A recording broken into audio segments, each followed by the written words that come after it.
के खानेवाल से बिठाया था 23 तारीख को। 24 तारीख को सुबह 7 बजे उतरा है स्काईवेज के अड्डे पे और 4 दिन हो गए ढूंढते हुए, अभी तक कोई सुराग नहीं मिला। थाने में भी गए हैं, उन्होंने कहा जी कि ना की रिपोर्ट आप खानेवाल करवाओ, इधर नहीं होएगी। अभी 4 दिन से परेशान है ढूंढ ढूंढ के, अभी तक कोई पता नहीं। यहाँ मदरसे में पढ़ता था, बाकी अल्लाह की मर्ज़ी है कहाँ है कहाँ नहीं है। बेटा है 4 दिन से गायब है। 15 साल का,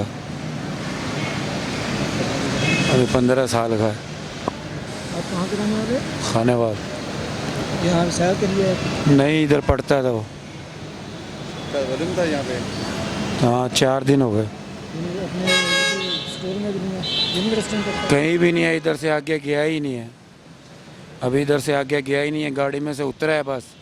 स्टैंड पे उसकी फ़ोटो वगैरह देखी है कैमरे में। इमरान खान को अपना दे देना, तो प्लीज़ अगर जो सुन रहे हैं तो प्लीज़ मेरी मदद। बस अल्लाह ताला की ना आगे मेहरबानी करने वाला है। अभी अल्लाह ताला मेहरबानी करना। अब्दुल बासित है बेटे का नाम, वल्दियत अब्दुल जब्बार है, खानेवाल का रहशी है।